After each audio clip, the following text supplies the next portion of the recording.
You're live. Thank you, Praveen. Hello and welcome everyone this evening for yet another series of talks by Dr. JP and Lok Satta Party on various issues pertaining to our nation. This evening we are going to talk about agriculture. All of us are very familiar with the issues plaguing agriculture. We know that more people are leaving agriculture and pursuing other career opportunities. We also know that food security is an issue in India. We also know that the farmer never seems to get a fair price for what he or she is farming, and they're losing a lot of produce in the supply chain. So tonight the conversation is around is all is lost in agriculture, or is there still hope? Is there a crisis, or do we see any opportunities in that? You're live. Thank you, Praveen. Hello and welcome everyone this evening for yet another series of talks by Dr. JP and Lok Satta Party on various issues pertaining to our nation.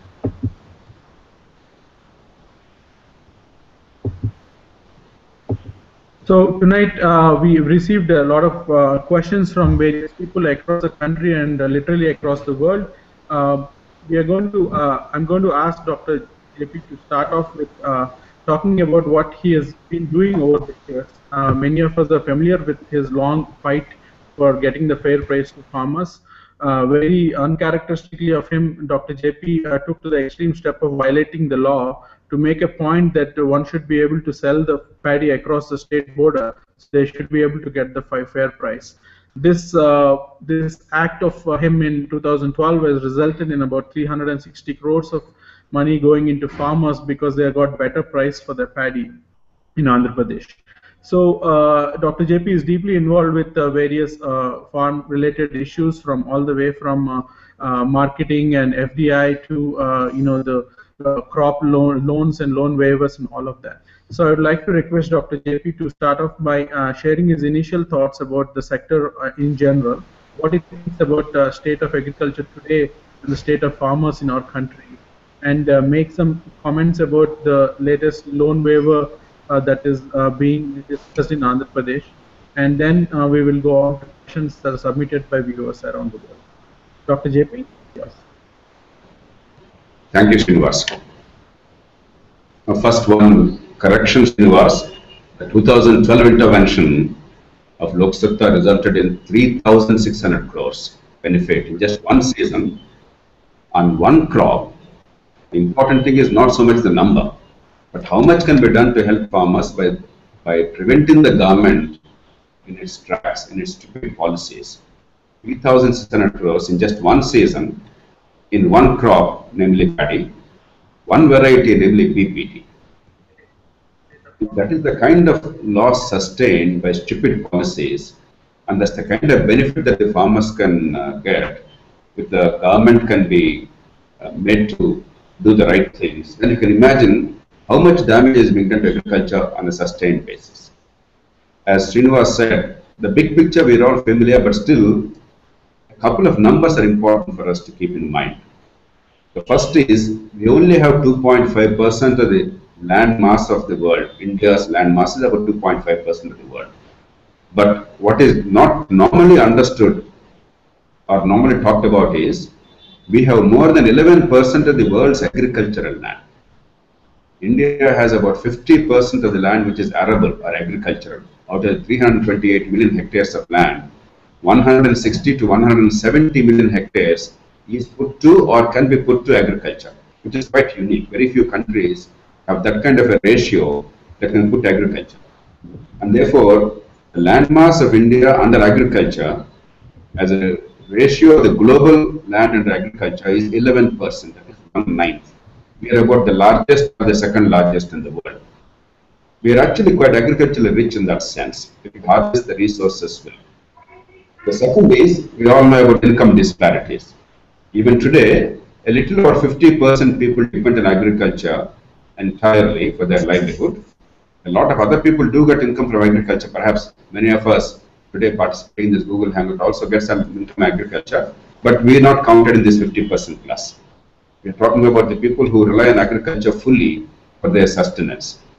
But agriculture's share of the GDP is only about 15%, and it is falling every year. Now again, let's understand what this number means.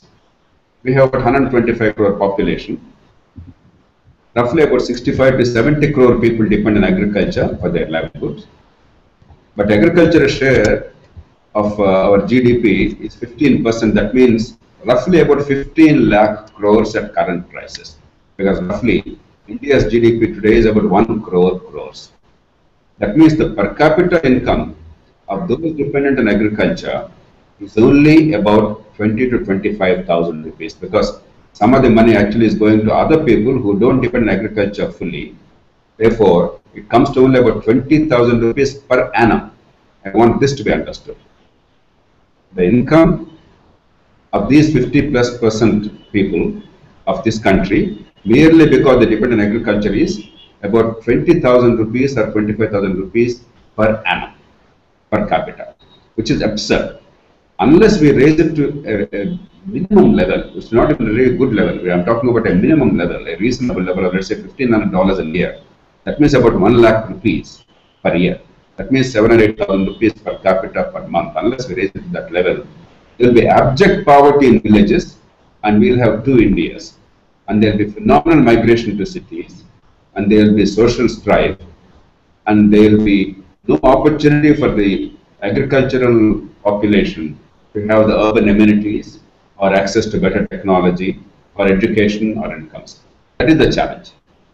What can be done? We know what are all wrong, but what can be done? Let's focus on that quickly. We all know these things, but only for completion of discussion, so that we can actually go into discussion.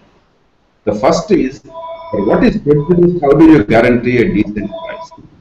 You cannot, beyond the limit, give a very high price. The price is not warranted. Ultimately, price is a function of demand and supply. But in India, even when the demand is good, supply is inadequate, the price should be to the advantage of the farmer. Even then, the prices are suppressed artificially because of the trade distortions done by the governments. For instance, the public distribution system. Once you subsidize food to a tune of 1 rupee or 2 rupees per kg, that is the actual price that is at which it is supplied, or you impose restrictions on trade and transport and storage, you are artificially creating a glut and depressing the prices.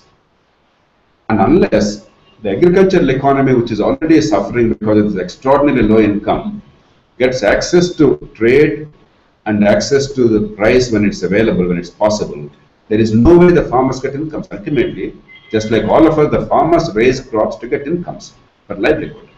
None of us do anything for national good. We all do for our own selves. Ultimately, what we do for ourselves benefits the country or the society or the world at large. Now, you cannot ask the farmers of India, the poorest of the people in the country. Farmers include the tenants, the agricultural laborers, people who actually depend on agriculture for livelihood. You cannot ask the poorest people of India to sacrifice for the rest of Indians, which is absurd. And in any case, it's not the sacrifice for the rest of the people. It is sacrificing for the corruption and greed of the politicians and bureaucrats. Therefore, the first thing is, how do you remove the trade distortions? For instance, in 2012, our intervention was required because the government in then Andhra Pradesh, United Andhra Pradesh, was acting illegally. Under law today, there cannot be any trading restrictions within India on food grains. Essential Commodities Act is a central law, and the rules are framed by the Government of India. And the state cannot violate the rules framed by the Government of India. And yet in Andhra Pradesh at that time, the government illegally violated the rules. Though the restrictions are not permitted, the government illegally said, we will not allow you. It's almost behaving like a gunda. If the state itself behaves like a gunda, there is no recourse. And there is a political conspiracy. All parties, whether they pretend that they are very sympathetic to farmers, in reality, they want to give an impression to the urban consumer that they are doing something to reduce the prices. And that is the dichotomy. All over the country you see the same thing. Even recently, for instance, when the tomato price went up, or the price of the potato went up, even the NDA government, allegedly a more liberal government, that's what they claim, the first thing they did was, they included both tomato and potato under the Essential Commodities Act and banned storage, transport, all kinds of stuff. That's the worst thing you can do. What you need is removing the market restrictions and allowing access to the commodity. Not creating a government control Raj and give an impression that you're controlling the price, but actually ultimately hurting the rural economy and the farmer. You see tomato, for instance, or you see potato. There is a lot of news nationally when the price shoots up once in a while. But 90% of the time the price is suboptimal. The tomato farmers of, for instance, Madanapalli or Vikarabad, they sell when the price is not good at 50 paise or 1 rupee per kilogram. And there is no way anybody can survive today at 50 paise or 1 rupee kilogram. Even water cannot be sold at that level. Even water is sold at a higher price. So the absurdity of this is self-evident if you go into numbers, but nobody cares because the farmers' interests always are relegated to the background whenever there is a perceived political problem. So the first thing is the trading restrictions within the country. The second thing is global trading restrictions. When there is a surplus in the country, if the global price is good, it's our duty to allow the farmer to sell there. For instance, cotton. Time and again, governments come in with a license charge. Suddenly they impose a restriction on exports. Suddenly they import against the price. Even if the international price is higher, they import to the country just to depress the prices. Or when paddy is available, rice is available, or wheat is available in plenty, some 80 million tons was stored in the country during peak times in the past 3 years. They completely banned all exports until Lok Satta intervened in 2012 and forced the government to change the policy and allow free export of rice from all over the country. There was actually a ban of export of rice for about 3 years by the UPA government. So the first thing is remove all these silly trading restrictions and allow the price to find its own equilibrium. It benefits both the consumers and the producers. The second part of it is there are some essential commodities like, for instance, cooking oil or your pulses or your pakulu as we call them, dals. They are in short supply in the country. And government is allowing free import without any import duty. There's only 2.5% import duty on edible oil, but there's no import duty on pulses. Supposing you have a 20% import duty, not a very high import duty, but moderate one, the government will get something like 18 to 20,000 crores a year on this import duty because our import cost of these commodities annually is about 1 lakh crores or more right now. Actually, it's a little more than 1 lakh crores. It's about 18 to 20 billion dollars. Even a 20% import duty will give us about 20,000 crore income. And that money can be passed on to the same farmers of pulses and oil seeds so that there's an incentive to produce more. And within 2 to 3 years, India will be self-sufficient. That will actually enhance long-term food security. Today, we are entirely dependent on imports on 2 vital food sources. Cereals were comfortable, we are actually in surplus. But the other commodities, oil, the fats, and the pulses, that is the proteins, vegetable proteins, these are 2 essential foods. We are heavily dependent on imports. India is the largest importer of both these commodities. If we care at all for long-term food security and self-sufficiency, we can have a rational policy that will keep the prices under moderate check. At the same time, will ensure high production in the country and complete self-sufficiency, no more imports, no more loss of foreign exchange, and long-term food security. The second large thing is storage. Unless in a volatile price situation, we are capable of storing food grains or other commodities so that whenever the prices are up, we can sell. When the prices are down, we can store. So there's no need for distress sale. The farmers will never get income. Oftentimes, if you see the average price in a year, the price seems to be all right. But the actual sale price of the farmer is very low most of the time because of distress sale. Because farmers don't have much bankability. They don't have many resources to really bank upon whenever there is a distress. And therefore, when the price is the lowest, when there is a harvest of the crop, and there is a large surplus in the community, in the economy of that particular commodity, therefore the prices are crashed. That is when the farmer needs money most and is compelled to sell. Supposing we have a large storage facility available at the farmer's level or at the local market level, and supposing we give pledge loans hypothecating the commodity because the commodity is stored, and the banks give them, let's say, 50 or 60% of the value of this crop as a loan at a reasonable rate. then the farmer will not have to sell in distress. He can sell when the price is comfortable later on and the stock is available. That one step itself will make a significant difference. Despite the Marketing Act, despite the market committees, despite market says, if you take the two states of the Telugu speaking origin, Andhra Pradesh and Telangana, we are collecting probably about 2,500 crores annually from the farmers by way of taxes and market cess annually. Despite that, very little of it is used to produce, to create the granaries, the storage capacity. Almost no pledge loan is available to farmers, and the farmers are compelled to sell in distress. So even the farmers' money is not used to store the farmers' produce to give them some kind of price stability so that they don't have to sell in distress. It doesn't require rocket science, it's common sense.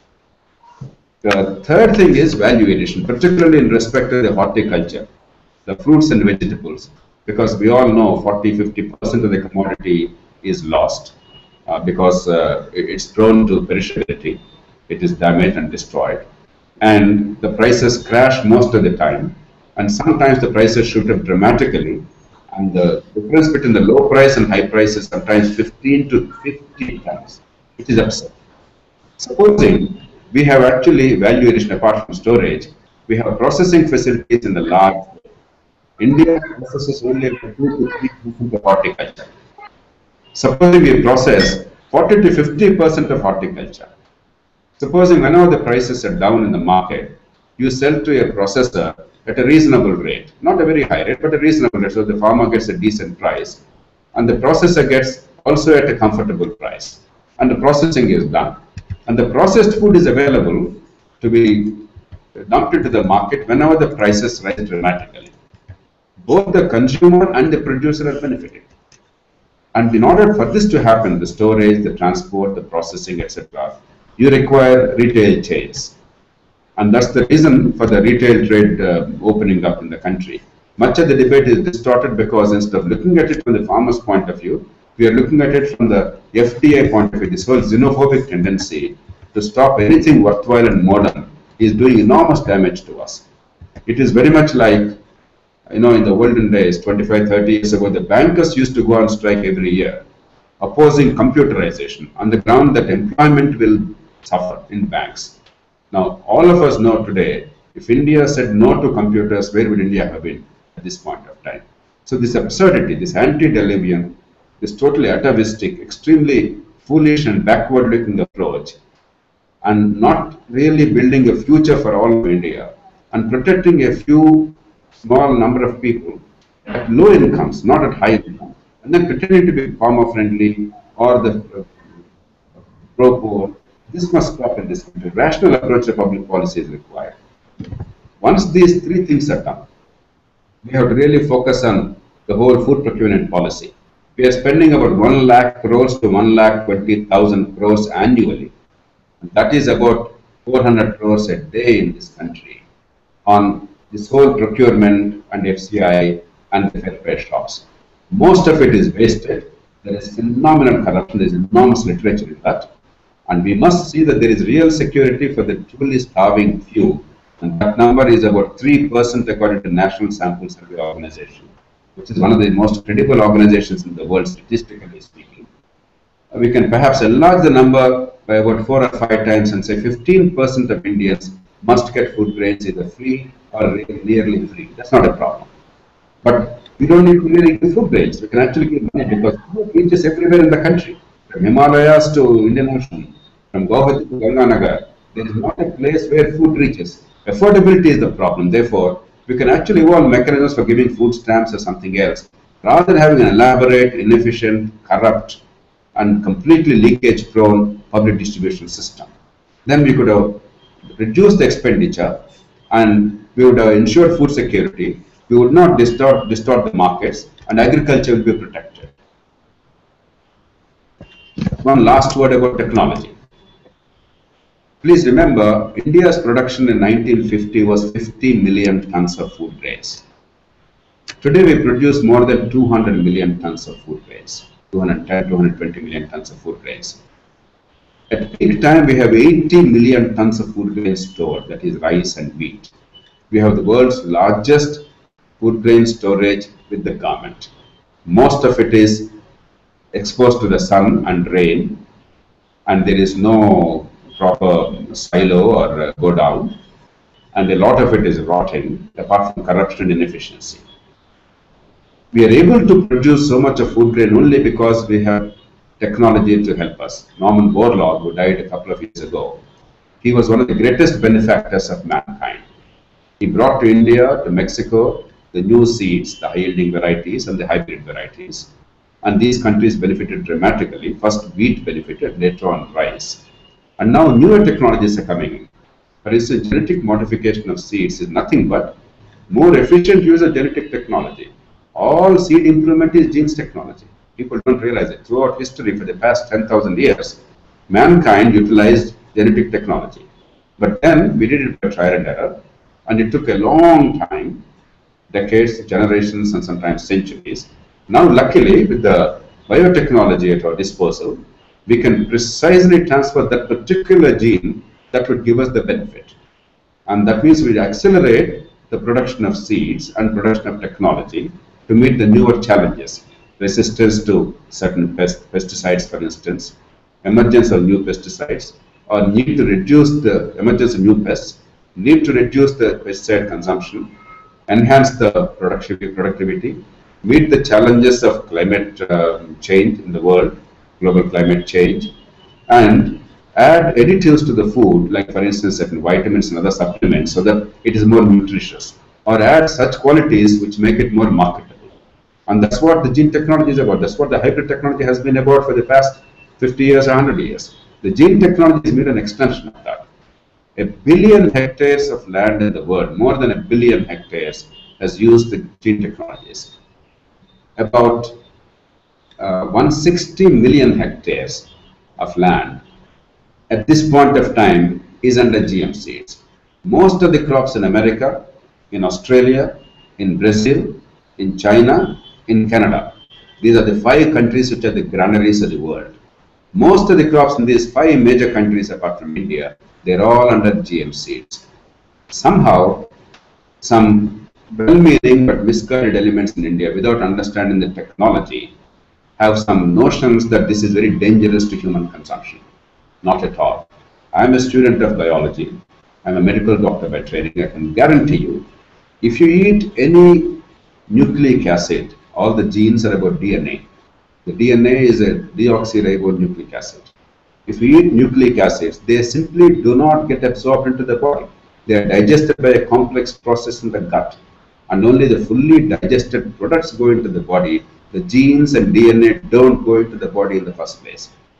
From the body, from the bloodstream, they don't go into the cells directly in that form. There's another barrier. In the cell, they don't go to the nucleus again. There's a third barrier. People who have absolutely no knowledge, they somehow think that these genes enter our genes. They don't. Therefore, the only other thing that we have to worry about is there going to be any poisonous substance per se? Those genes per se do not enter us.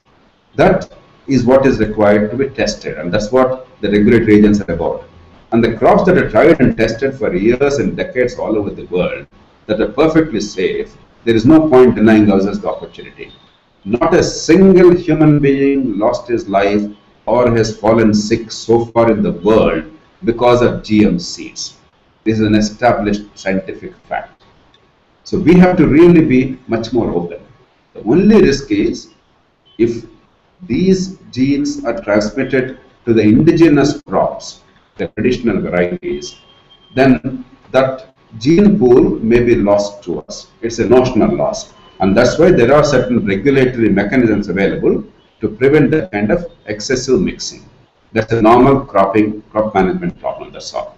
So needlessly, we're denying ourselves the opportunities because India, with 11% of the global land, one of the lowest levels of productivity in the world, no matter how much the government helps, no matter how much we introduce the policies that Lok Sabha is articulating, unless the production productivity go up, we cannot give the farmers incomes.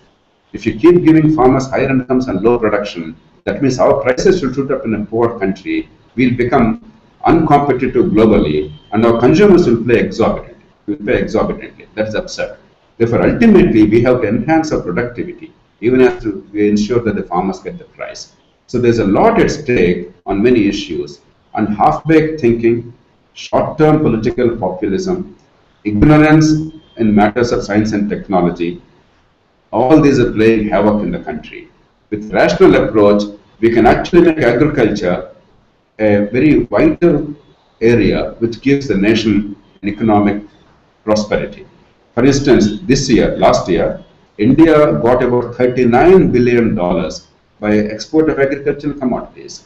We could potentially get $100 billion only in agricultural exports if we really have sensible policies. $100 billion.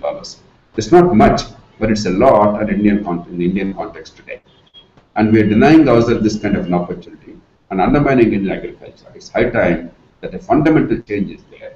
But finally, having said all this, there is no way agriculture can support 50% of the population at a comfortable level.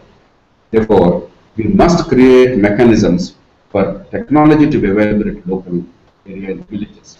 For instance, power, transport, quality education and healthcare, and industrialization in rural areas, in situ urbanization is the promoting transfer of population or immigration, and connecting the villages with towns so that there is no difference in the quality of life between rural life and urban life.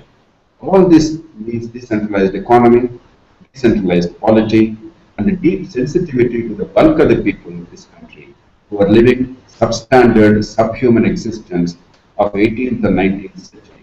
We need them to come back to 21st century. If we have to prosper as a nation together, it's possible, but the government which ought to really make this happen has become the single biggest obstacle. And I believe in the next few years we can change all that if we articulate the right kind of policies and overcome a lot of prejudice in the country. Srinivas? Thank you, Dr. JP. If we just stick to the policy aspect for a few minutes, you talked quite a bit about that, and you often say that the politicians need to sacrifice the short-term political gain to get the long-term public good. But I fail to understand what is the short-term political gain that the leaders or the politicians are getting today by banning the exports when there's so much food grain left.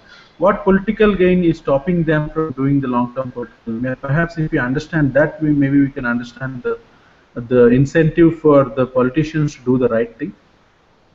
The politicians perceive two gains. They are not real gains, but they are perceived gains. The first is a fear that if the farmer is given a genuine price, market price, then the consumers will be opposed to the government, because whenever people talk of price rise in India, they're not worried about rise of prices of other commodities. Everything is about agricultural price rise. If you remember, until 2009, until I went to the assembly in Andhra Pradesh, every year there used to be this tamasha, a debate on price rise. The opposition members, whichever party they belong to, they used to have these garlands of some agricultural crops and all kinds of stuff and come to the house and then demonstrate. Until I told all the parties, if you continue to do this and act against agriculture, I will completely expose you and make it impossible for you to operate in rural areas. That's when they stopped it, mercifully. And I hope that will continue.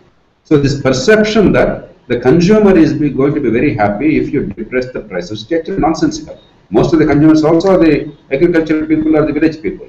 But somehow there is a perceived notion that you are seen to be aggressively reducing the prices by hurting the farmers.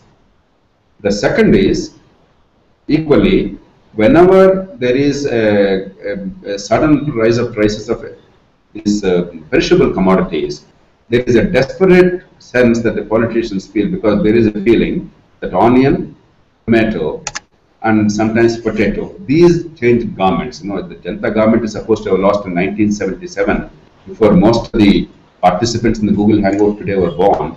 They're supposed to have lost because the onion and tomato price increase, onion in particular. Subsequently, several states are supposed to have lost the power. For instance, BJP lost power earlier in Madhya Pradesh, Rajasthan, etc.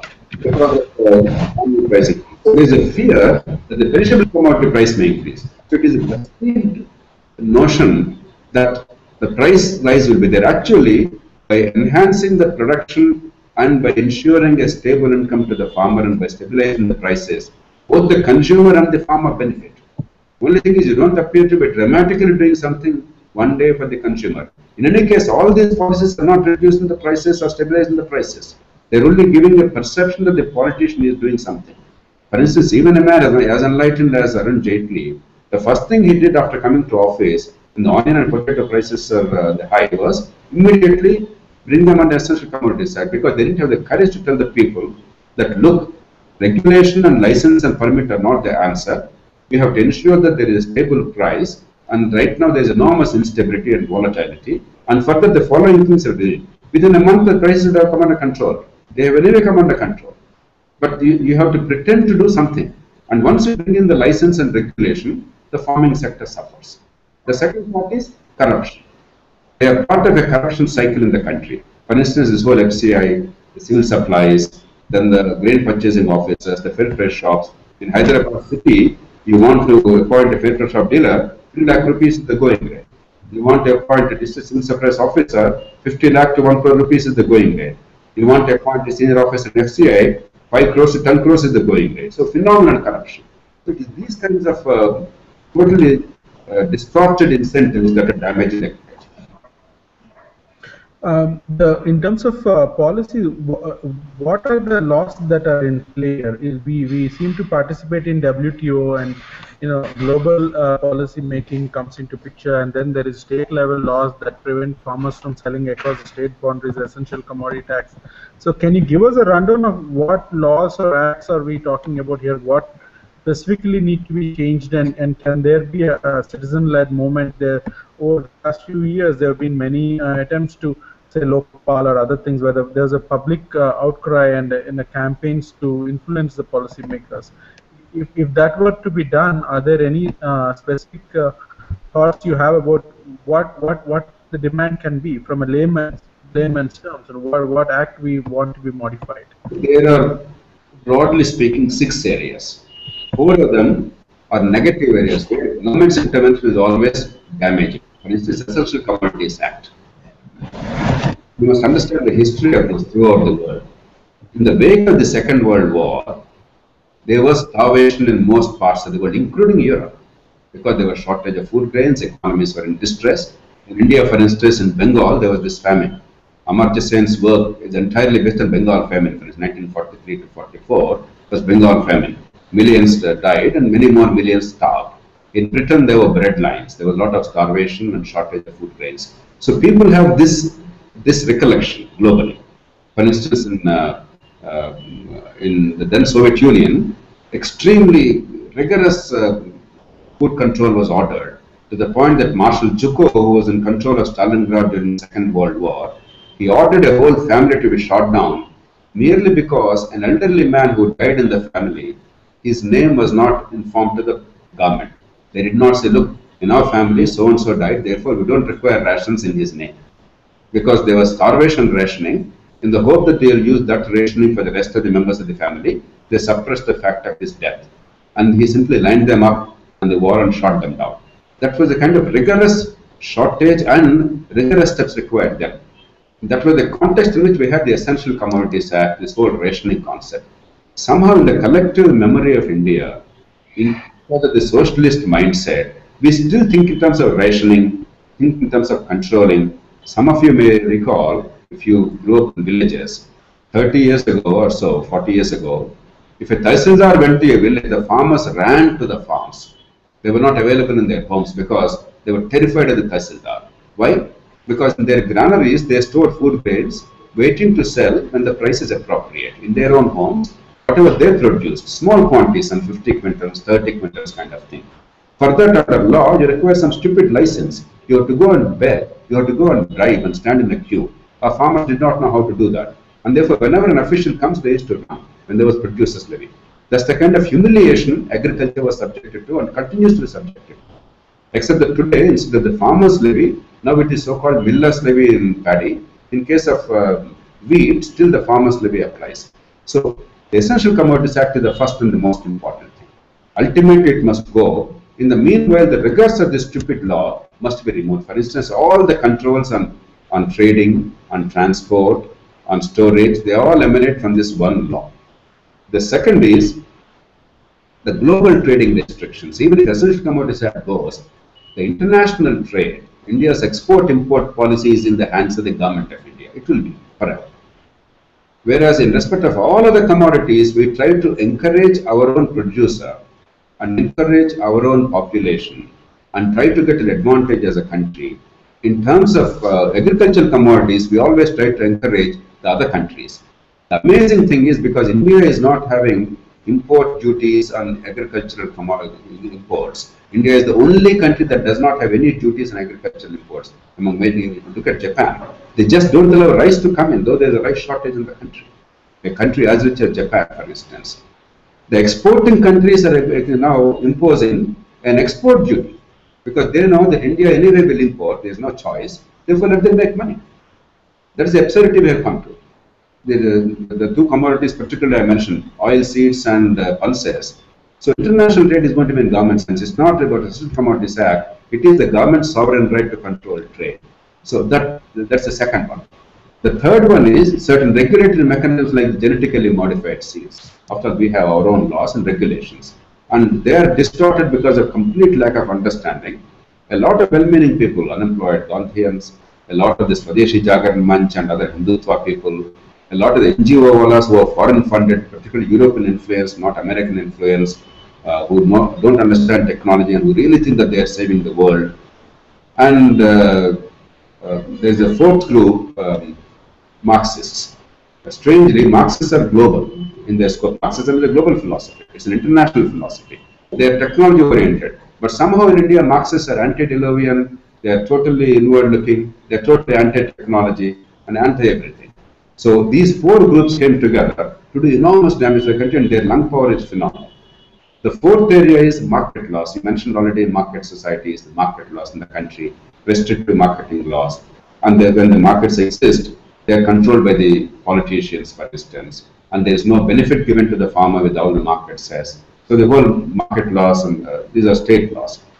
Two other things where the government could do something positive. There's nothing they're doing negative right now, except in these four areas I mentioned. By the bad marketing, it certainly hurts also the perishable commodities. But per se in that area, they're not doing anything negative. They now have to do something positive, and that is retail trade is in a bad shape. We have a long chain, and therefore, unless you compress the market chain, you cannot benefit both the consumer and the producer. You have to compress the market chain, and you have to improve the logistics of storage, transport, etc. Government simply has failed spectacularly.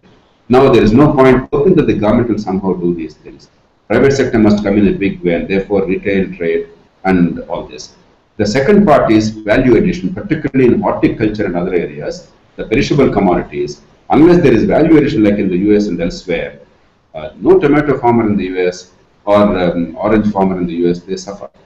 No matter what the conditions today are, they know how to process, and most of the foods that you eat are processed foods. There's no problem for the farmer at all. So we have to go in for value addition in a big way. These two, government has to encourage substantially. These are the 6 areas the government has to act. Some removing all the negative impact, some doing something positive.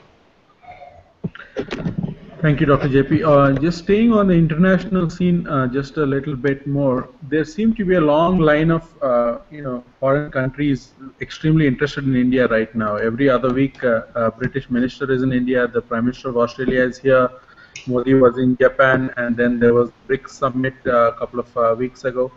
Everybody seems to be interested in India. They want to export to India, sell their products in India and all of that.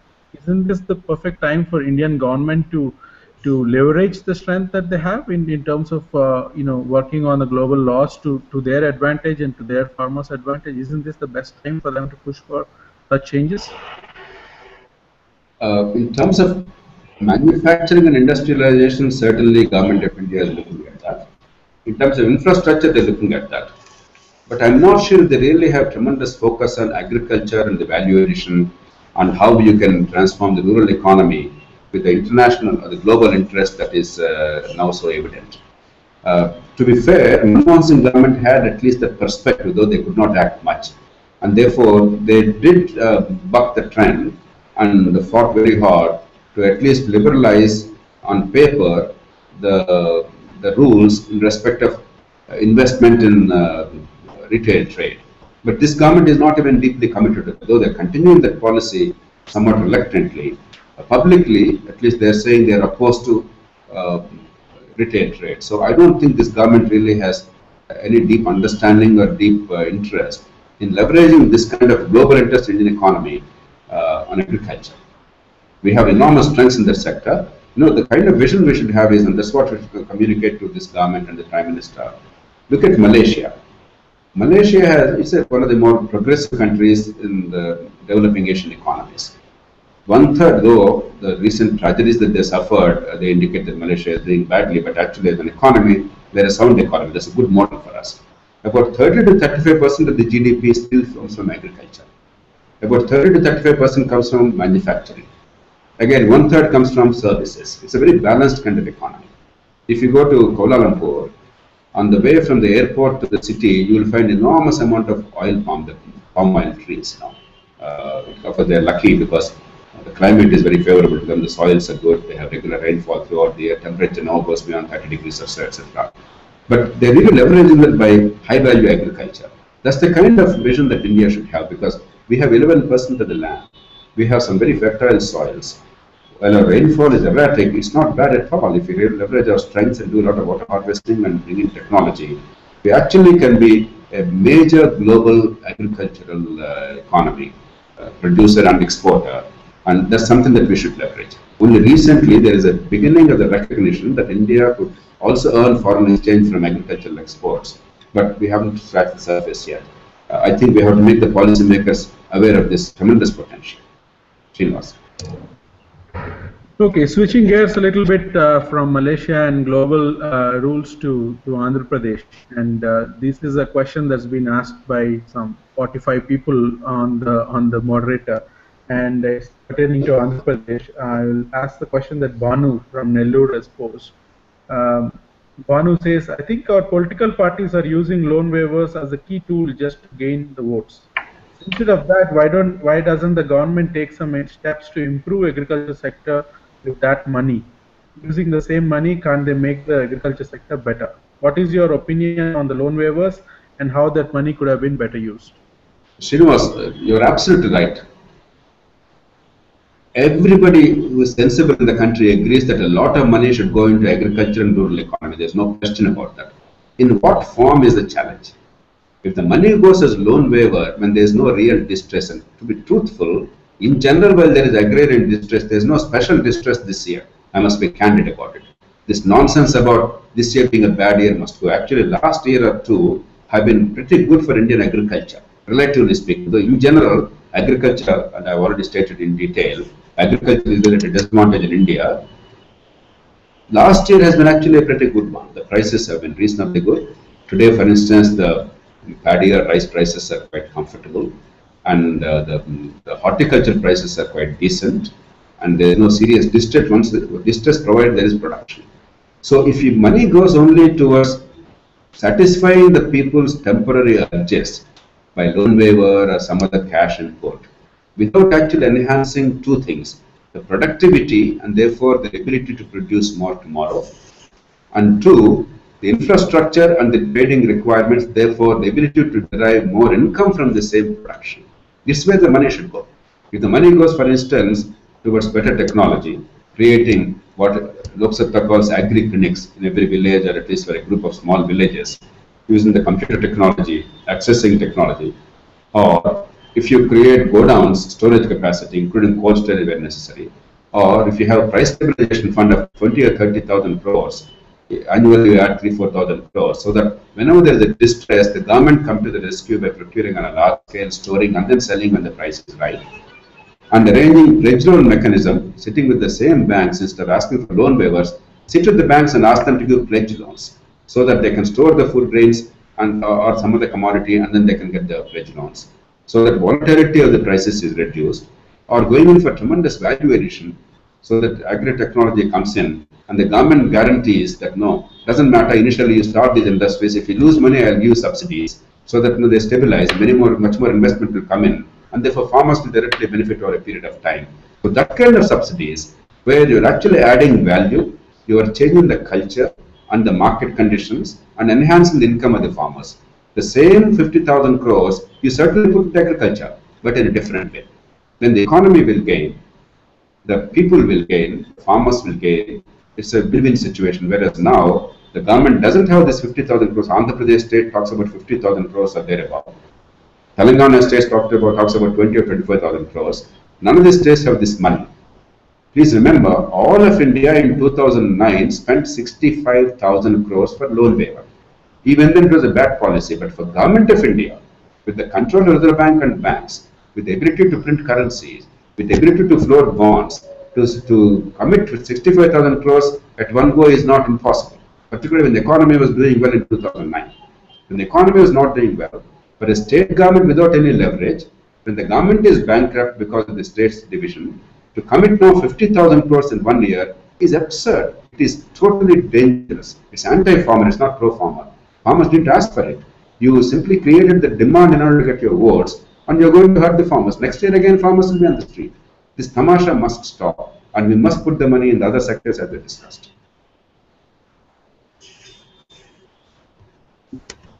Yeah, there is widespread fear that the most of the loans are not actually loans by farmers, and there's other people taking loans as farmers, and there's a wide allegations around this, and it's just a stunning way of doing things. At this point, Dr. JP, and to all our viewers, I'd like to introduce one of our members, Lok Satta Tamil Nadu research team, Mahesh Kumar. Mahesh is a very interesting chap. He actually works for Microsoft, but his heart and soul is in agriculture, and he has been working on various things related to agriculture policy in Lok Satta Tamil Nadu and elsewhere.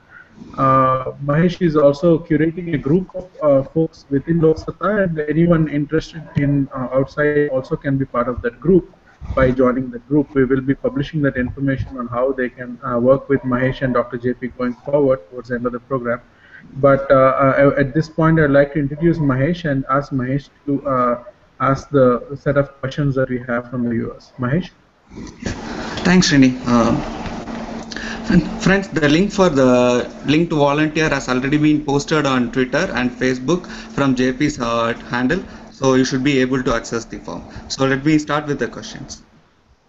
Dr. JP, there has been 108 questions and 506 votes from 123 users. Let me go with questions from the top votes. The first question is from Venkatesh Pati from San Diego, California. What can we do to encourage use of more technology in agriculture and make it more affordable? What needs to be done so that farmers can set their price of their product and have right to sell them anywhere they wish? First, about technology, Mahesh. Unfortunately, government is no longer the driver. If you saw the first agricultural revolution in India, the Green Revolution in the 1970s, it was actually a great Tamilian, C. Subramanian, who was in many ways the man who was responsible for that, a very wise, a very upright, very principled, and very great leader. And a man called B. N. Shivaraman, who was Secretary of Agriculture, again another Tamilian, B. N. Shivaraman. These two people were the men who made a difference. Unfortunately, in the past 20 years, there is hardly any new technology development in agriculture. That's one of the great challenges globally and particularly in India. CSIR has become very weak and inept, and there's recycling what is available. There's hardly any quantum leap in technology. Therefore, one, we have to somehow bring in public-private participation in agricultural research in India. The CSIR model was very sound initially. Agricultural universities are among the best universities in the world, in the country, but they no longer are really good. That culture has disappeared largely. So unless we bring in the best technology from the rest of the world and create a public-private model to create new technology, we are in trouble. The second is the most exciting advance today in the world in agriculture is the genetically modified seeds. India has missed the bus by not really developing these technologies. When these technologies were available and offered, and some of these companies like Monsanto were willing to give to our governments at a nominal price in those days of 5-10 crores, we were stupidly not accepting them. Now they have monopolies. Now, A, we must utilize available technology, even if it's a monopoly, because we can't deny ourselves the technology. B, we must aggressively pursue those technologies within the country, in the public domain. For instance, we have ICRISAT, which is doing some very useful work. I don't think really in India we're utilizing ICRISAT's technology for India's benefit. A lot of it is going to Africa rather than to India. though we have a lot of dry areas in the country, for instance. So we have to really develop new technology in the country, in the public domain, which does not become a monopoly, and aggressively pursue that.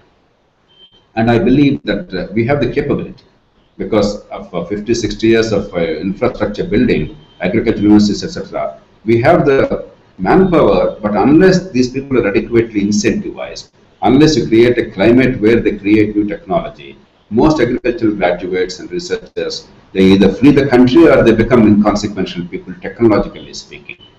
The second thing is, you talked about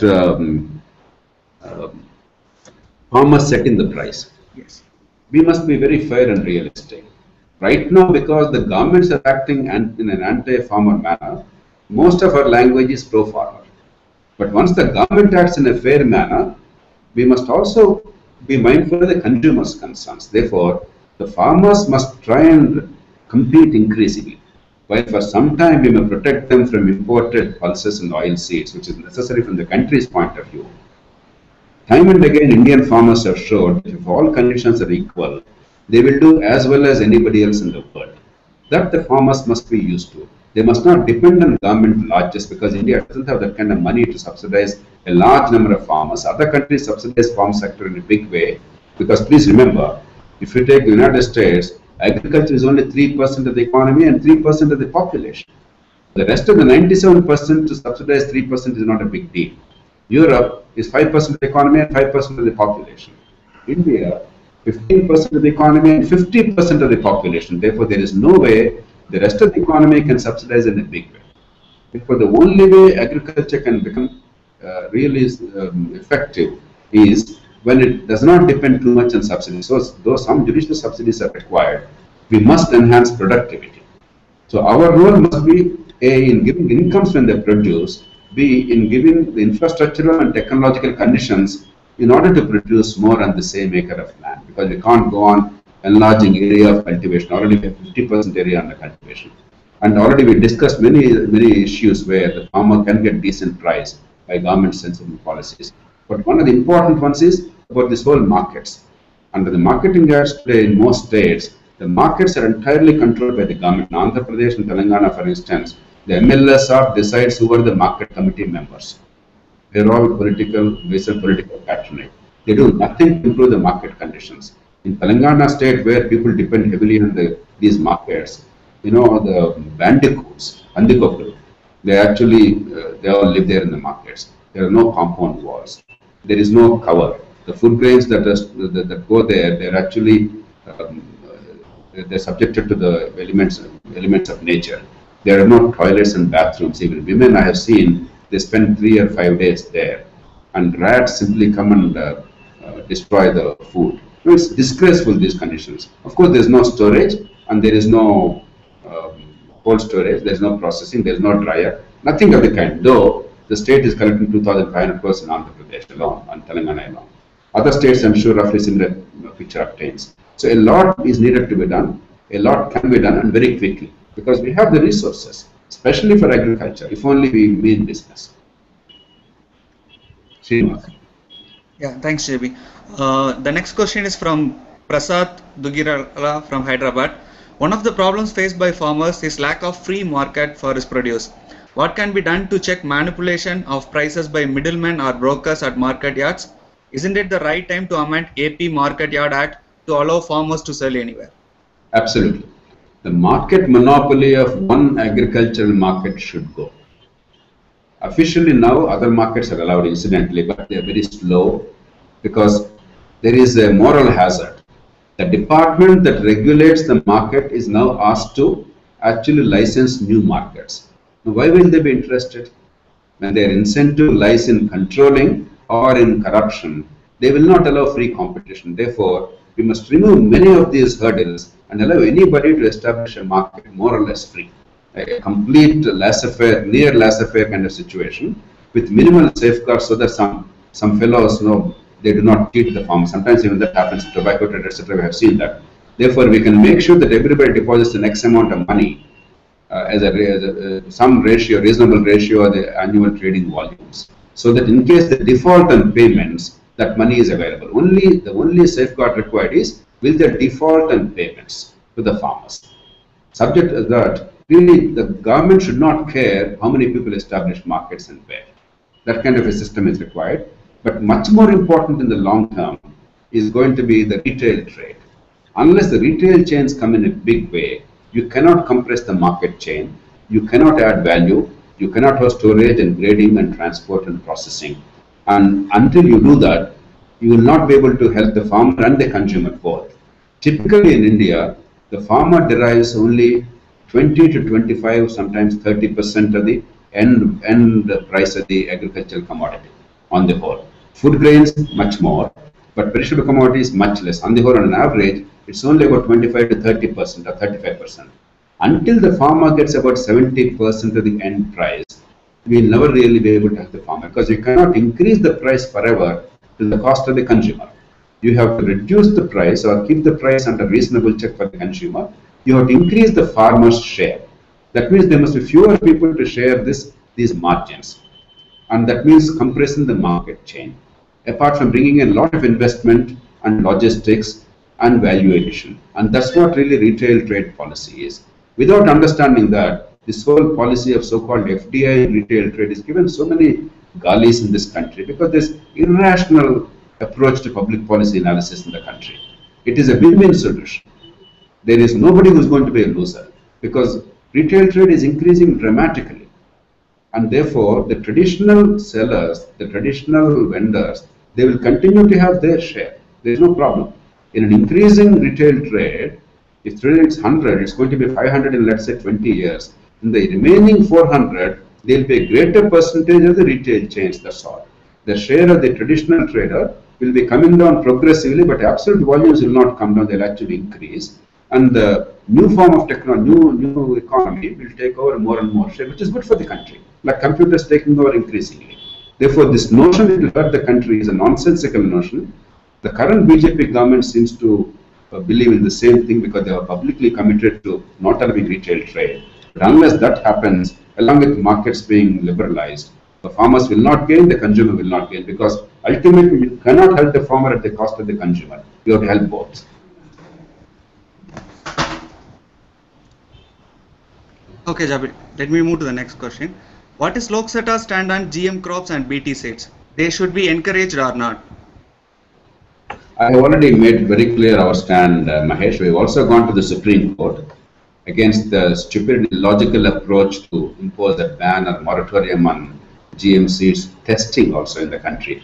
It's like, a country of India's size and India's aspiration saying that we don't want a particular technology. For instance, healthcare. We are worried about some new technologies in healthcare, no more healthcare into India. For instance, computers. We are worried about computers, therefore no more computers into India. We are worried about, let us say, microwaves, something that maybe is in radiation, therefore no more microwaves into India. No more, we are worried about nuclear radiation, atomic radiation, therefore no more nuclear energy into India. These are all absurd notions. A large and great country hoping to be a global power cannot deny itself the benefits of technology. We must be open to all technologies, utilize them optimally, and be a major player in global trade and global production. We cannot shoot ourselves in the foot. That's exactly what China and others are looking for. India shooting itself in the foot. And we are doing a great job. We don't require enemies from outside. Our own ignorance is our greatest enemy. Our own antediluvian, totally backward-looking approach is our greatest enemy. And the farmers, in the illiterate farmers, they know best.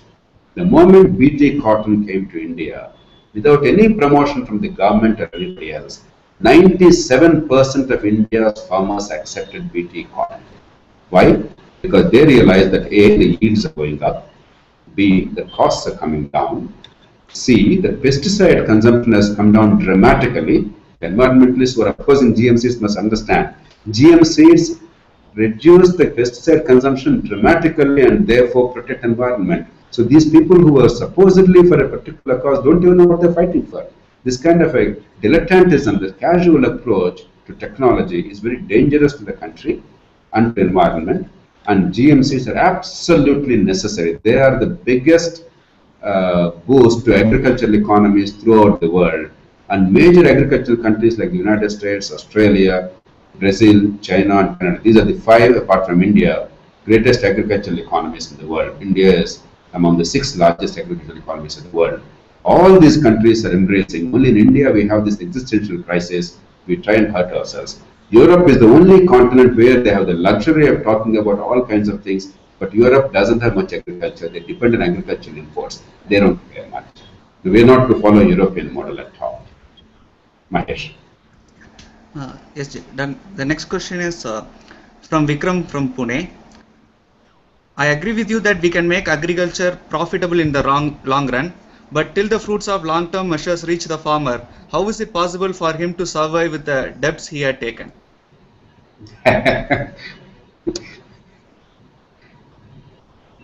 First of all, poverty has been there with us for a long time. In these 65 years, if we did the right things, we could have ended poverty by now. Many countries which started at a much lower level of income and literacy and technology in 1950 are much better off today. Malaysia, which I am talking so approvingly of today, was much worse off than India in 1950. Because they did the right things, they made farmers very wealthy today. So is the case with other countries. Therefore, to say that there is poverty and therefore I continue failed policies until poverty ends is a very dangerous notion. You will never end poverty until you change your policies. You help the farmers. For instance, the best way of helping farmers is agriculture, not giving this kind of loan waivers, but ensuring that quality education and healthcare are available. I don't know if you're aware, about 25% of the people hospitalized in India, particularly from rural India, they are becoming poor. Understand the meaning of this number. 25% of the people in India who go to a hospital to be admitted in a hospital bed as an inpatient for 2 days or 3 days or 5 days, they are becoming poor because of the fact that they have to go to a hospital, whether it's a government hospital or private hospital.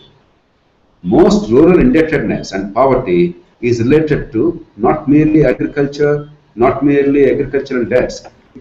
Most indebtedness is because of education, because of healthcare, and because of lack of power, because of lack of non-farm technology, and because of lack of jobs. And that's what the government should be doing.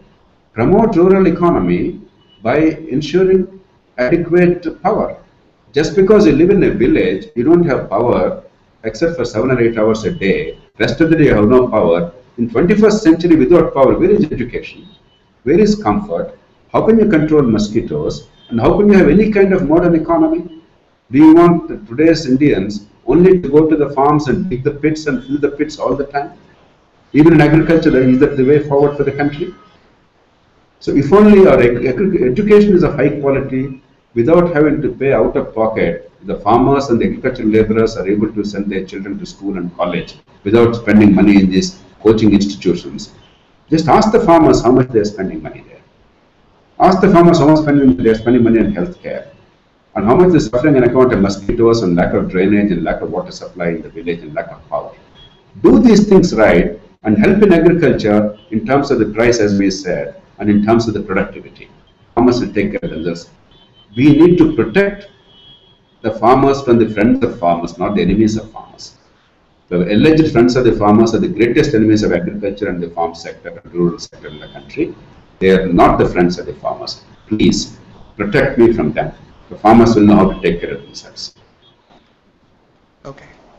Dr. Ravi, the next question is from Sripal from Hyderabad. Why can't we step towards organic farming when we can cultivate 30 acres with a single cow? This is not only beneficial for farmer but also beneficial for environment and society. Due to this, pesticides for fertility of land is lost, food causes disease.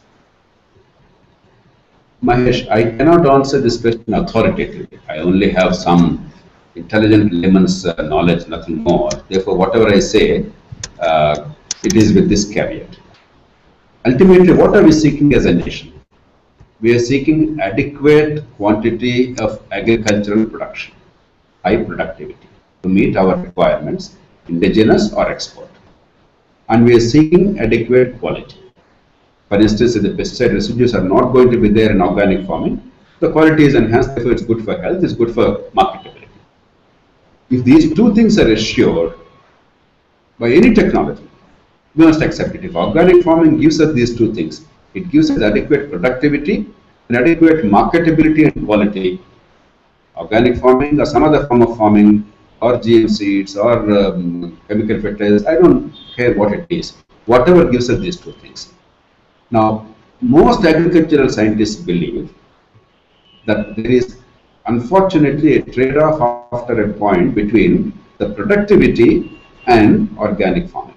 If you don't want to use chemical fertilizers at all, certainly overuse of chemical fertilizers is bad. There must be much more balanced use. Now, 50 or 40 years ago, I remember we had to persuade the farmers in India to go in for chemical fertilizers. They always wanted only the organic manure, etc. And actually, we got them addicted to chemical fertilizers. Now, again, it's taking a lot of effort for us to tell them, look, don't overuse the chemical fertilizers. You also use judiciously a lot of organic waste, etc., etc. Certainly, we have done a lot of damage to ourselves. Therefore, we have to restore the balance. I'm completely in favor. But if there is going to be reduced productivity on account of complete organic farming, rejection of all chemical fertilizers, then we should be very cautious. And prevailing view of all the agricultural scientists of the world is that while organic farming has merits, it probably cannot today feed the global population, growing global population, and meet the needs of industrial economy and agricultural economy. Now, this is not something that I can answer. Only the best scientists of the world and the economists of the world together must address this challenge. But to the extent that organic farming gives the farmer the price, to the extent that organic farming gives adequate production, I think the farmer should go in for that. For instance, even if the production comes down, let us say, instead of 30 quintals, I produce only 20 quintals by organic farming. But the price is double, therefore I'm getting actually 40 quintals of rate. As a farmer, I should not bother with anything else. I should go for organic farming. Therefore, it is the price and the quantity that should determine the farmer's choices. And to the extent that the farmer gets more income, I think the farmer will go in for that. It's for us to prove that the farmer gets more income. But we cannot impose our notions of lifestyles on farmers who have to survive. That's all my appeal. Anything, any technology. Ultimately, the farmer has to survive.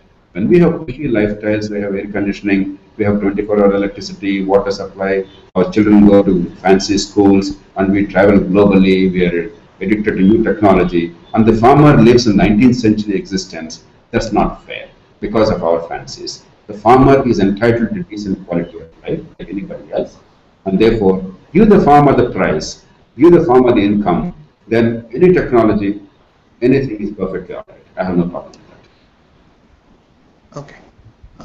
JP, the next question is from Srinu and from Bangalore, and there is also another relevant question to that. Let me ask both. How do we reconcile the fact that there is so much food lying in our FCI storage spaces and rotten, and we don't leverage on this to pay off loans or to make PDS universal, etc.? Why is that we import pulses and oils and keep growing more grains? The relevant question to this: government incentives are very biased towards wheat and rice, which we are surplus, and pulse and oilseed imports are not even added excise duty. How do we create a system where farmers can understand where demand is? Mahesh, I'm glad you raised this one important issue. Other things we discussed, but I want to focus on this excessive emphasis on rice and wheat to the detriment of other crops.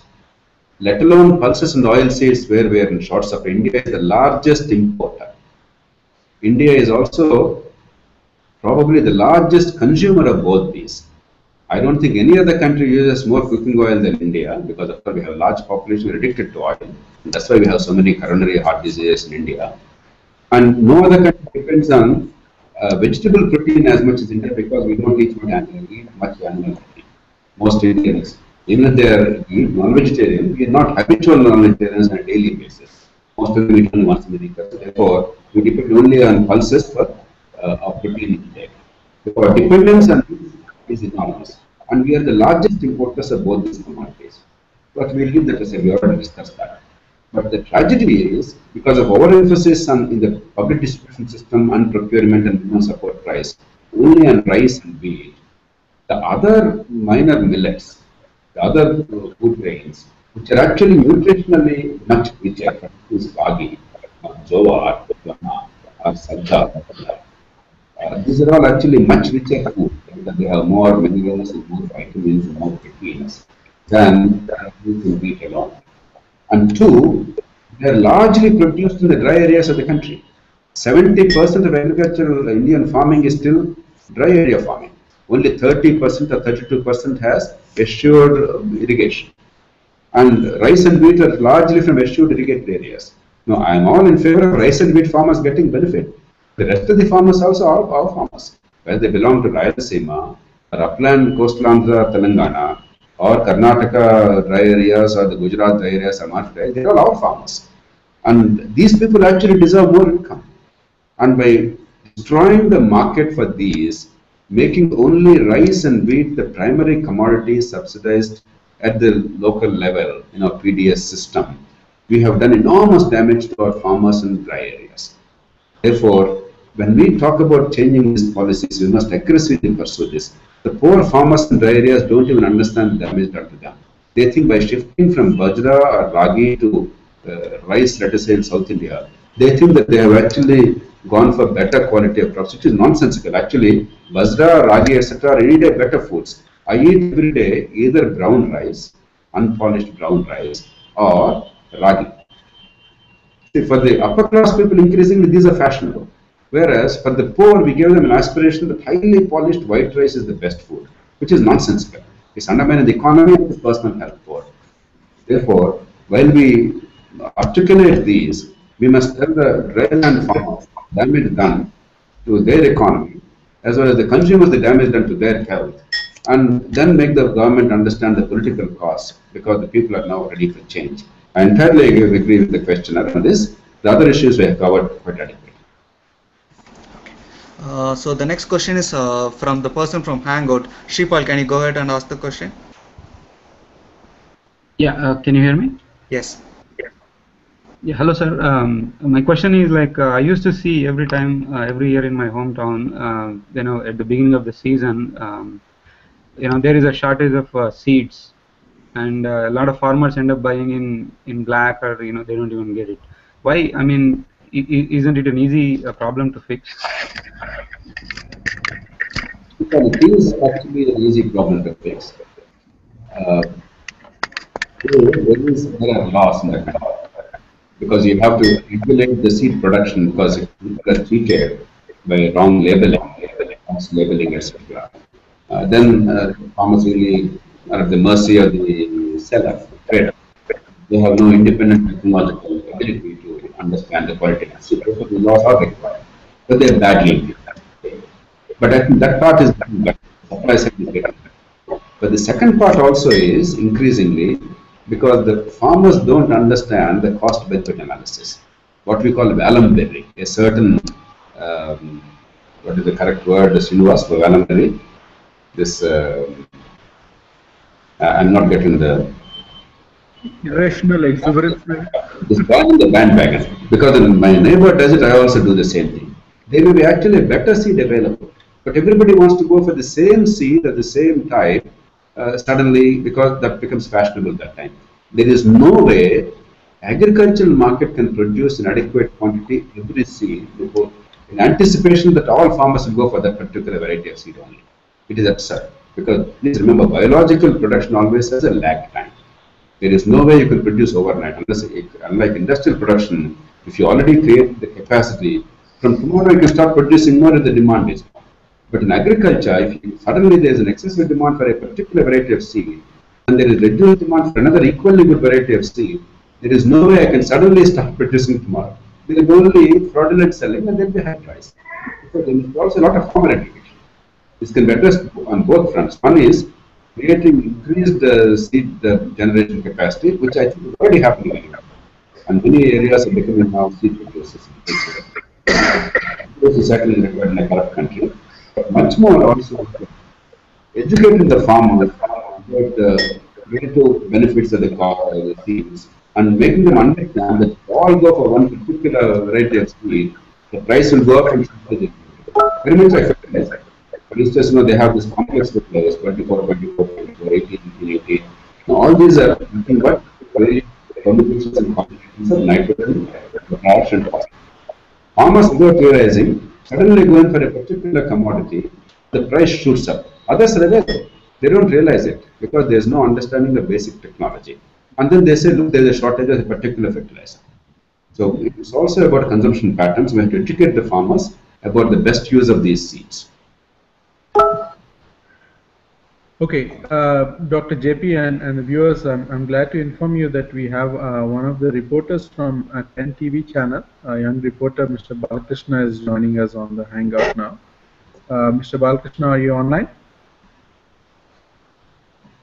I think there's some technical difficulty. We dropped him. So let me bring him back a little later. In the meanwhile, I have a question from Yamini. Yamini is a first generation, I would say, new generation farmer. She's a IT professional by qualification and working in the industry, but now a farmer. And she's been farming in northern Andhra Pradesh for the last few years. And here is a question from Yamini, Dr. JP. He's asking, how about reducing subsidies on chemical fertilizers and increasing benefits to natural farmers? That should automatically encourage farmers to lower inputs and move towards more eco-friendly way of farming. What is being done in this particular area? No, I entirely agree. I entirely agree, Srinivas. What has happened is, the urea is largely oversubsidized. Very often the government says that the subsidy is probably about 70 to 60 to 70%. Whereas phosphate and potassium, the subsidies are slowly getting reduced. Phosphate also is a very costly fertilizer, and it's almost entirely, in fact, both phosphate and potassium are largely imported. We don't produce it here. Unit of potash is available only in a few countries like Canada and a few others. And phosphate also is produced only available only in a few countries. So we import in large quantities. Whereas urea we produce here within the country, though we do import oil again for urea. Nitrogenous fertilizer is overconsumed in India because nitrogenous fertilizer, urea, gives a very beautiful, lustrous green leaves and shoots, and therefore farmer thinks that the crop is good. Actually, you are wasting a lot of the energy of the plant in creating the foliage without going to the grains. Farmers don't understand this. Unless there is a balanced use of NPK, and unless that's also dependent on the understanding of the soil requirement and the particular crop requirement, each crop has a specific requirement. Not every crop, not every species requires the same nutrient in the same quantity. Because we don't have this understanding, nor is the technology available, there is a complete misapplication. Therefore, two things must happen. A, we must progressively reduce the urea fertilizer subsidy. It's going to be a very painful and difficult decision. One way to do that is what Mr. P. Narasimha Rao has done as Prime Minister. Whatever amount you reduce in the way of subsidy, pass on to farmers to be utilized in some other form. At that time, he was very smart. Therefore, he put the money in the disposal of the state government and said, now you give the farmer in some other form, either cash subsidy or seed subsidy or some other subsidy, you give to farmer or irrigation subsidy, etc. At the time, I wanted in Andhra Pradesh to create a 10 lakh acre irrigation without a rupee to be spent by the state government. Unfortunately, the government didn't have the political will, therefore that money was wasted. Otherwise, we got a lot of money, which was not really utilized, it was squandered. Nothing came out of it. So, subsidization, which is politically palatable, but equally important is local technology. Even today, unfortunately, 95% of Indian farmers do not know what is there in their soil. There is no soil testing done in their locality. They have no clue what nutrients are deficient and which crop requires more of what nutrient. And they are doing it blindly, irrationally. And there is also a lot of micronutrient deficiency. NPK are only macronutrients. Sometimes zinc, sometimes molybdenum, sometimes copper, sometimes something else. There is deficiency also. We have to meet them. Because farmers don't have this understanding. Now, agriculture, even if one nutrient is deficient, even if the micronutrient, even if you give 200% of the rest of them, the production comes down. Remember the vitamin deficiency. You may give double the vitamins, all other vitamins, but one vitamin, let's say B12 is deficient, then the body suffers. Crop also is the same thing. Farmers don't have this knowledge and they don't have even the awareness of what is happening in their crops because the crop testing, the soil testing is not done. Therefore, simultaneous soil testing across the country. It is one low-cost intervention to dramatically enhance the crop output, the productivity at a relatively low cost. The simultaneous reduction in subsidies, but to make it politically palatable, pass on the subsidy money for some time at least to farmers in some other form, so that people will say, all right, if I'm paying more for urea, I'm getting more money for irrigation or soil conservation or whatever. Srinivas. Thank you, Dr. Jeb. You just answered 3 or 4 other questions on the same topic right there. The next one will go all the way up to Gurgaon. Achutam Kalani is asking, massive land acquisition is required for industrial and infrastructural promotion. How can land acquisition be harmonized with the twin objectives of agricultural growth as well as industrial development? Srinivas, this fear is something that is nagging many people in the country. But as a person deeply committed to agriculture, I want to reassure everybody. India has 328 million hectares of land. Of that, 160 or 170 or 150, depending on the year, there is some fallow land. 140 to 170 million hectares is agricultural land. With all the SEZs and all the industrial conversion and urban conversion, all the SEZ land conversion so far in the country contemplated is 100,000 hectares. Please understand the number, 100,000 hectares. There is no real problem. This is a mythical problem. This fear that, my God, all agricultural land is going to be converted to industrial or some other thing, and what happened to agriculture is an irrational fear. We have 11% of agricultural land in the world. Yes, we must be judicious in conversion of land. Yes, if everything else is equal, we must not use agriculturally productive lands for industrial purpose. Yes, if everything else is equal, we must not put industry in highly populated areas. All these are self-evident propositions, commonsensical propositions. But with these caveats, this general fear that, my God, agricultural land is lost, what is happening? This is because we are largely an agrarian feudal economy, and there is this fear of non-agricultural economy. 40, 50 years, most Indian films, if you recall, Hindi, Telugu, Tamil, remember, one theme was recurrent in most of the films. In an agricultural family, if there are 3 or 4 kids, one kid chooses to go to a town, a horror, against the advice of elders. And one good kid, generally the elder son, he remains in the agriculture and in the village, being a good boy and a nice boy and all that.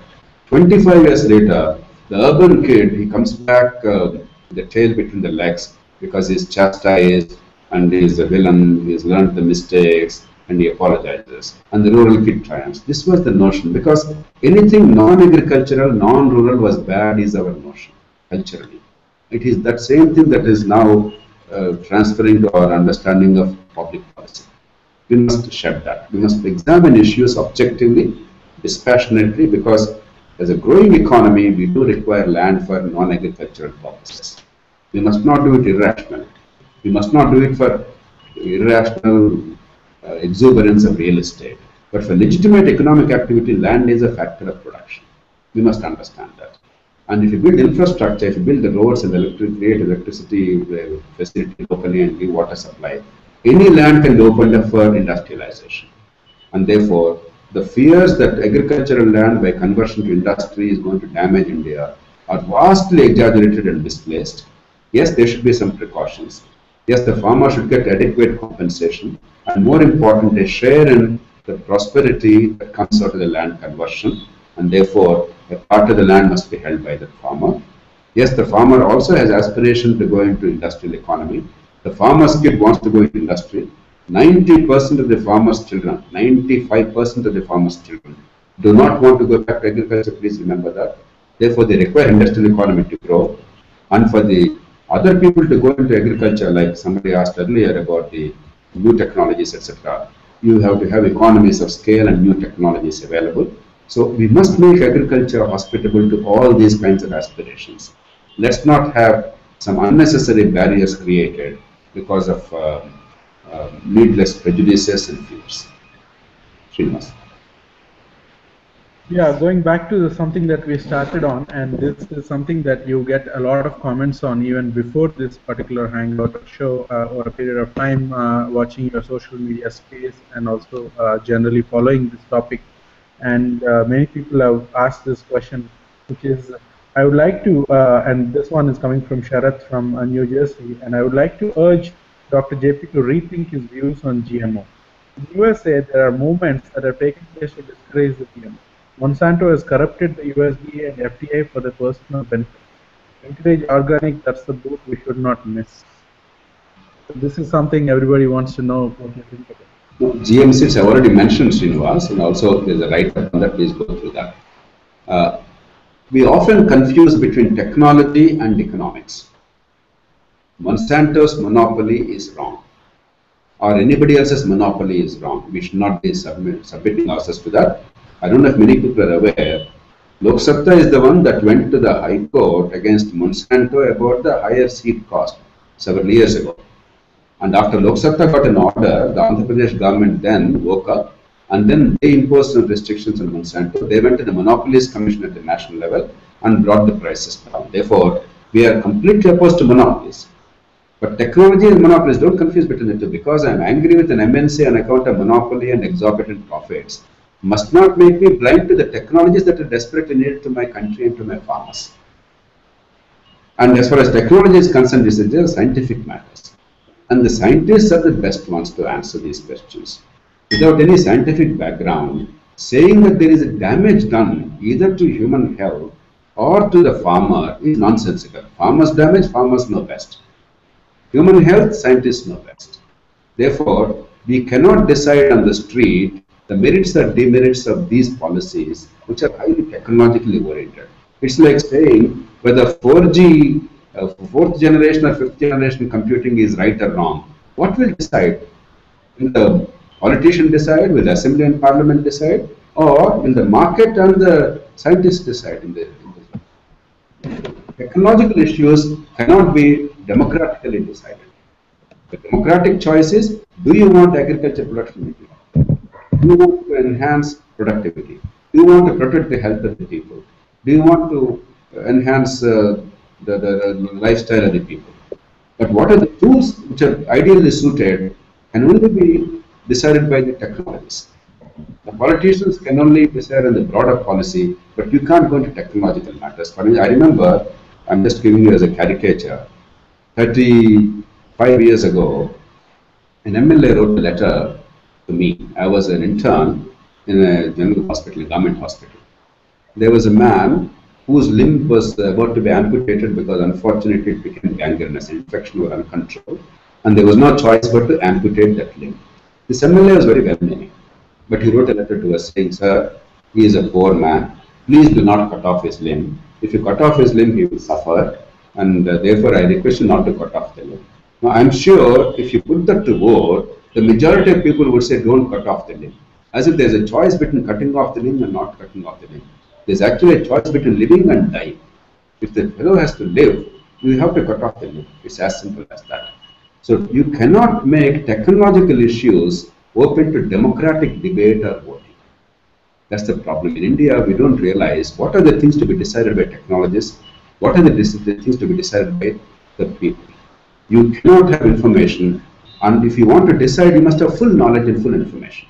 And if the United States, Brazil, China, Australia, Canada are all applying genetic technologies and prospering dramatically, you want to deny this desperately poor, one of the poorest countries in the world, with the largest number of the poor in the world, with one of the lowest productivities in the world, one of the lowest per capita incomes in the world, one of the lowest rural qualities of life in the world, you want this country to suffer? It doesn't make any sense. I want this application. I'm not saying do everything blindly. There are enough regulatory mechanisms, there are global practices, follow them wisely. Apply common sense. Srinivas. Thank you, Dr. JP. There are so many more questions. In the interest of time, we'll do 2 or 3 more. And I would also like to remind all our viewers online right now that we have a group that is working on agriculture-related issues, the policies, better understand the gaps and how we can work on reforming the policy. So, Vamsi, if you can show the URL there on the screen, bit.ly/LSP Agri Team, bit.ly/LSP Agri Team.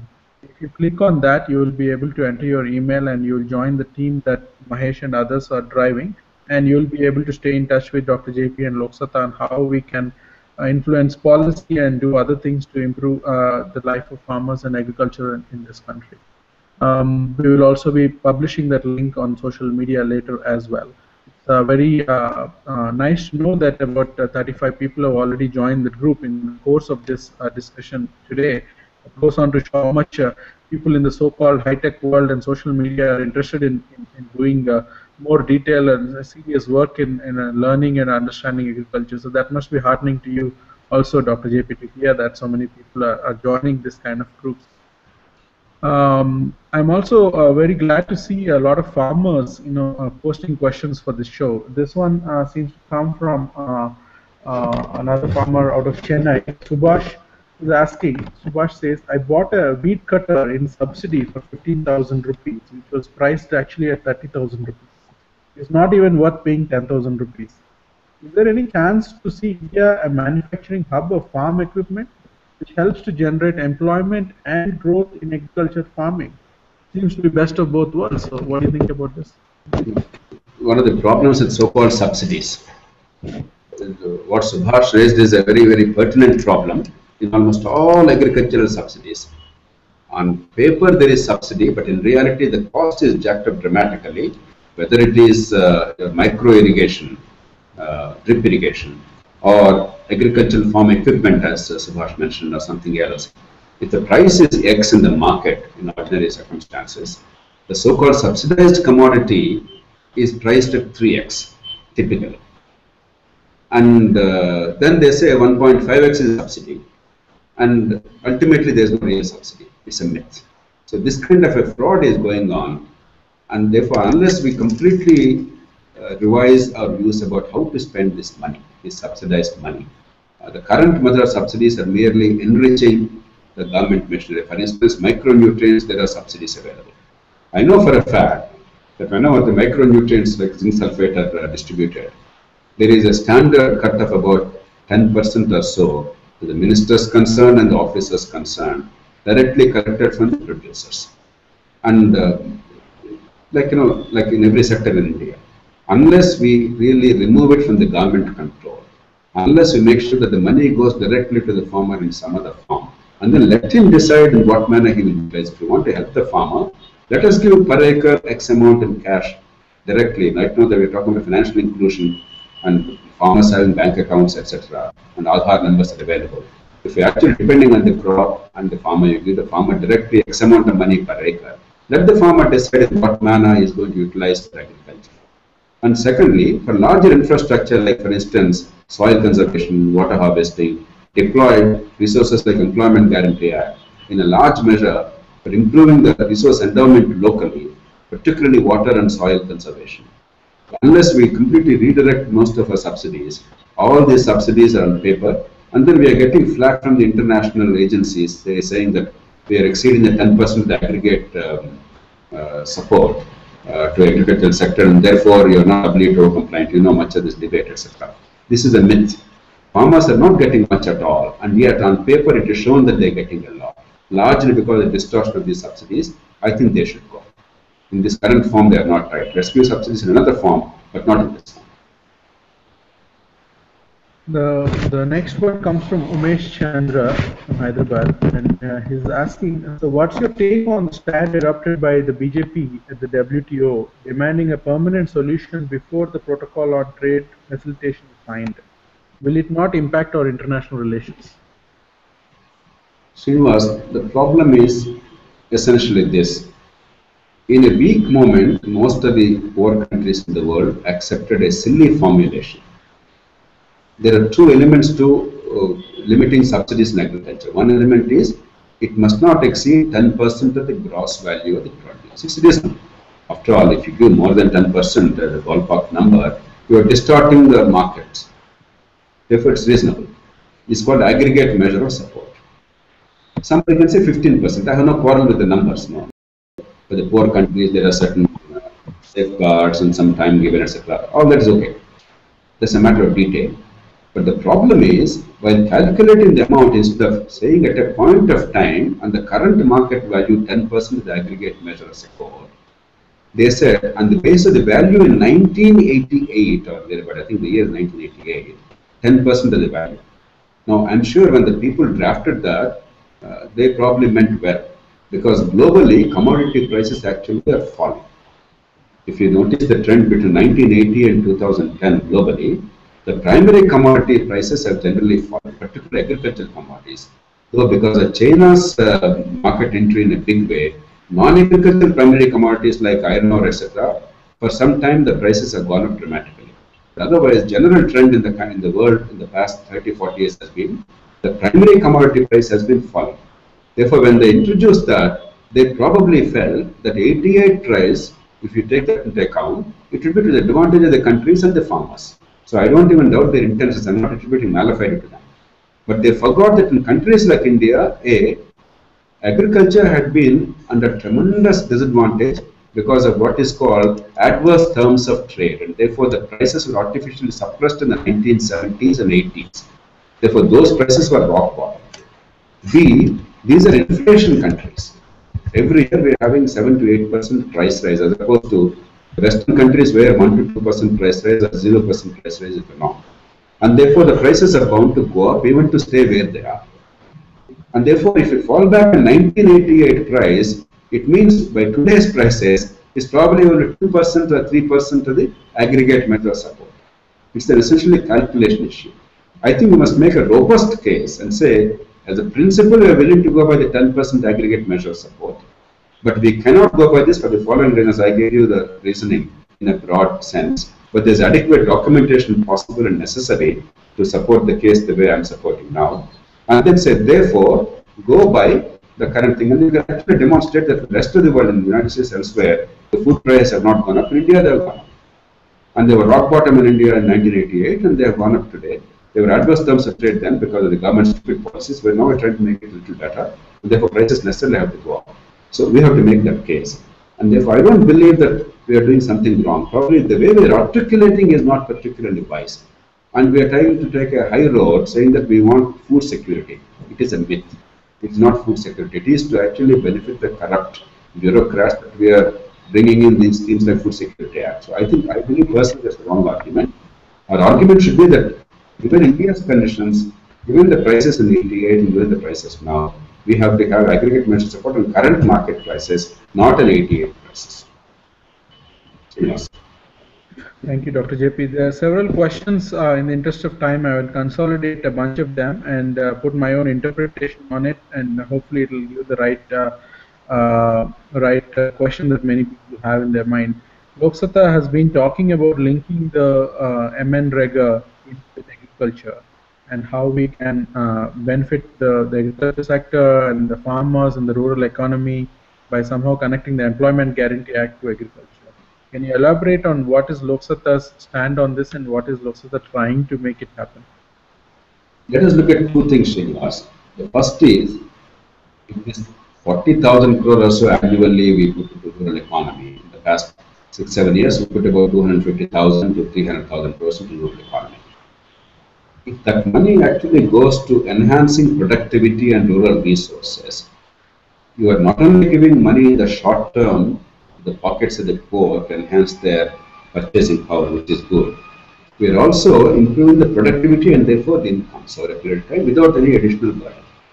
That is a smart way of doing it. That's why when NREGA was enacted, I actually went to the Planning Commission on behalf of the NEC to persuade the Planning Commission to enlarge the program of water harvesting. This dryland farming, for the dryland farmers, there is a water harvesting program, watershed development program. And Government of India, that particular department has been always asking the government for enormous amounts of money. They are saying we require 3 lakh crores, 4 lakh crores. I told them, this is the money available in the next 7 or 8 years, 10 years. Please start taking up a big program of watershed development and utilize and create mechanisms to utilize this money very sensibly, very wisely, and very prudently so that there is no wastage, there is no corruption. They fail to do so. Even now, if we actually utilize most of the money for water conservation and soil conservation, two things happen. The productivity will go up and we will be able to protect our natural resources. Enormous soil erosion is taking place in India, which is hurting the farmers in the long term and the country in the long term. It will help us and help us enhance productivity. The second thing is, maybe we require soil and water conservation primarily in dryland areas. There is poverty in dryland areas. Where are rural people who require short-term employment in the form of Manrega in the dryland areas? Instead, what have we done? In our political economy, because we simply want to give something to the voter and then say, all right, give me what in return, we treated East Godavari and West Godavari districts the same as Anantapur and Mahabubnagar districts. I'm giving examples of Andhra Pradesh and uh, Telangana. Other states also have a similar picture. We have on pro rata basis and population basis NREGA expenditure in East and West Godavari where 2 or 3 crops are raised comfortably and where there is hardly any rural unemployment, where the rural wages, agricultural wages are 400 rupees to sometimes 600 rupees in good season. The same amount is spent pro rata as in Anantapur and Mahabubnagar district, which is absurd. But supposing you actually spend the money substantially for water and soil conservation, the money automatically goes to dryland areas. It also goes to the poorest areas, it goes to enhance the productivity. Some such thing can be done. There are some more sophisticated models. You can actually think in terms of some labor component of agriculture. You can give per acre X amount of money. But the problem with those things is monitoring is going to be very difficult. A lot of corruption is going to be there. Unless the government is willing to directly say, 1500 rupees per acre is what I give you. Now you utilize it as subsidy, we give you employment. I don't know if it will be acceptable. But soil and water conservation will be totally acceptable. It's part of the national policy.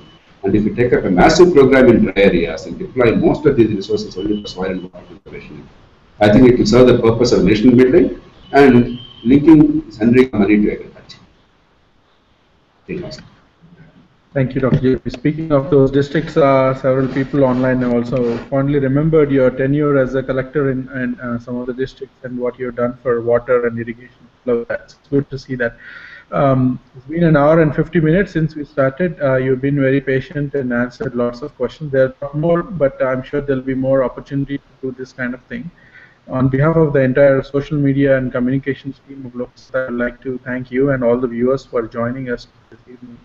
I think it's really amazing that on a Sunday evening when they could have watched any number of things on TV or otherwise engaged, they chose to be part of this particular event, and I really appreciate that, and I thank you for coming in on a Sunday evening to do this talk. And we'll close this with your closing remarks, Dr. JP. Over to you. Srinivas, only one broader point I'd like to make I have not made so far is, we are seeing agriculture as a liability so far. Actually, in a changing world, agriculture can be an asset. Because for the first time in human history, in modern world at least, in ancient world, agriculture or the land was always the source of fuel until oil came along and gas came along.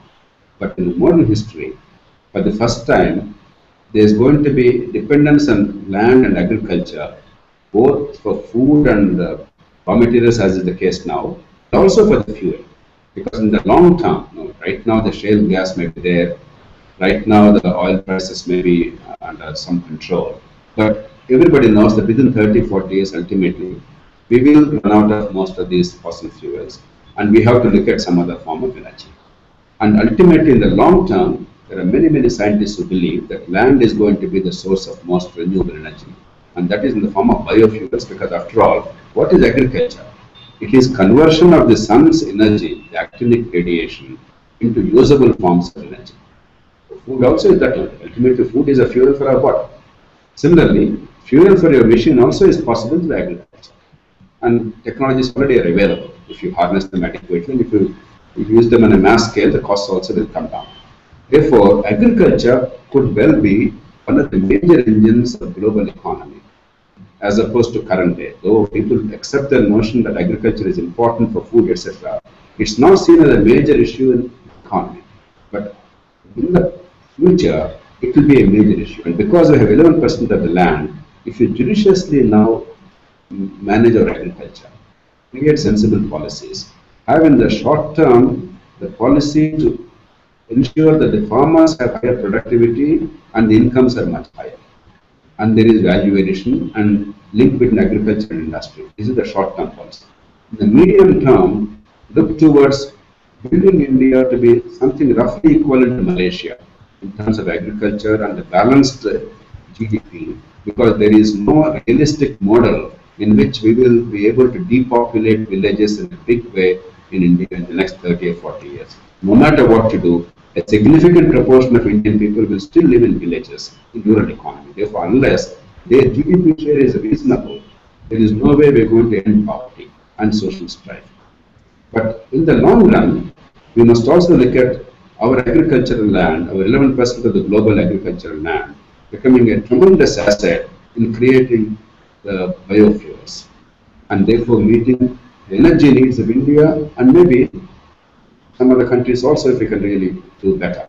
For instance, Brazil already is producing annually 36 billion liters of ethanol as a substitute to fossil fuels.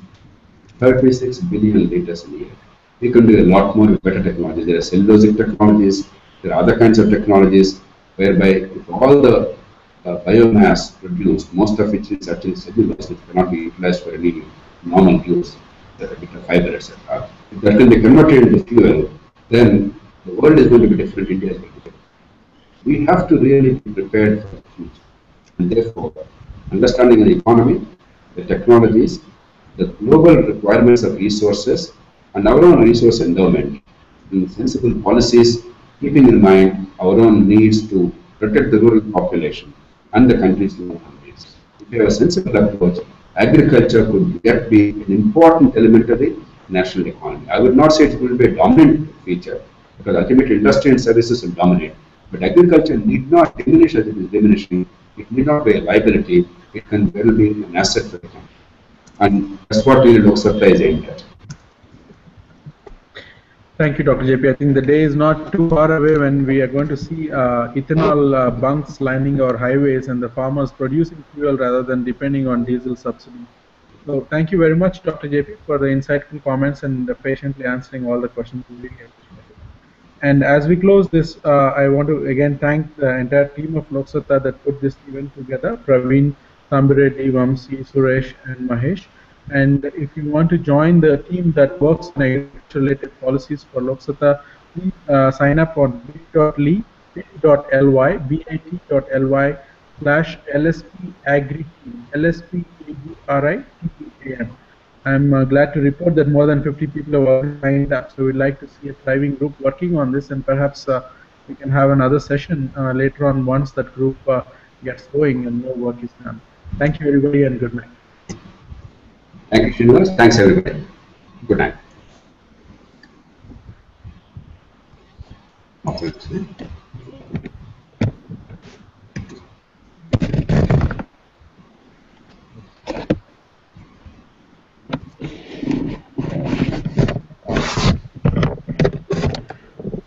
Just put into the partition.